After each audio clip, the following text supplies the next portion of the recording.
Ние на средбата дојдовме по неколкудневна детална и обсежна подготовка за изборниот закон, за препораките на ОПСЕ, за процесот на почистување на избирачките списоци и за сите оние детали за кои што во минатите недели се разговараше во јавноста. За жал не успеавме да добиеме таква можност да разговараме за овие работи, имено како на почетокот, така и на крајот.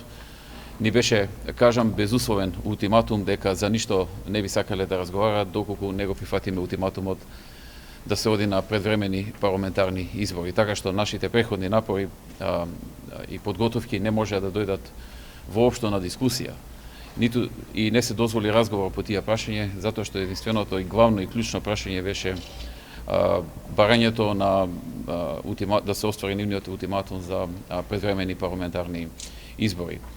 Освен ова, единствено се разговараше за нивното толкување за инцидентот кој што го предизвика во декември и дека тука имало погрешни чекори од страна на ВМРО-ДПМН, на што им беше соодветно одговорено дека инцидентот во декември беше планиран и организиран и спроведен од нивна страна. Тоа беше плански организиран инцидент со цел да се добие некаков алиби, да се добие некакво алиби за одбегнување, бойкотирање на локалните избори заради соочување со нов пораз на господинот Црвенковски на СДСМ, или пак предизвикување хаос во кој што ќе се направи обид на предвремени парламентарни избори во еден хаос, во една хаотична ситуација да се добие некој глас повеќе.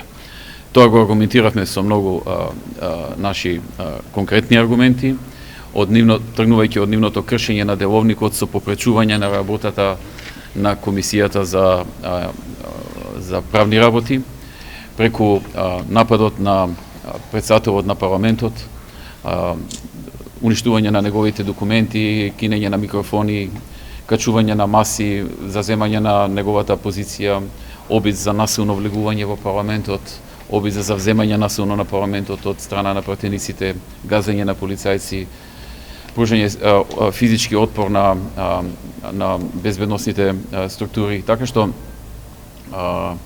практично еден плански направен инцидент беше спроведен од нивна страна со цел да предизвикаат хаос и во тој хаос да избегнат нов пораз на локалните избори.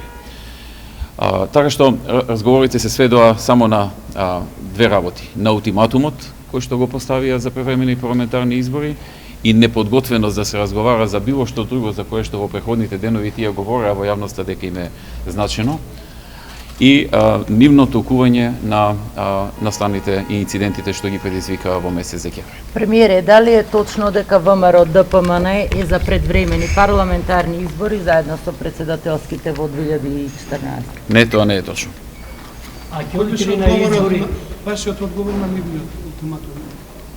Нашиот одговор на нивниот ултиматум беше дека имаат шанса да ја убложат штетата што ја направија на Република Македонија, дека ние сме подготвени да разговараме за сите други аспекти кои што тие во јавноста ги посочуваат. Тие денеска не ги посочија, но во јавноста ги посочуваат аспектите за недоволно спроведен закон за, односно донесен закон за избори, неспроведени препораки на ОПСЕ или пак недопрочистен список. За сите тие работи бевме подготвени да разговараме, меѓутоа немаше подготвеност од другата страна да се разговара.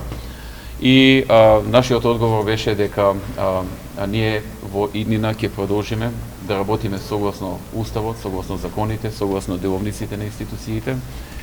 Ќе правиме максимум што е во наша мок да ја ублажиме, да го ублажиме нарушувањето на угледот што тие го направија и да направиме чекори со кои што ќе помагаме Република Македонија и граѓаните на Република Македонија да одат напред, затоа што ние имаме добиено легитимитет за таа работа на фер, демократски и слободни избори пред година и половина.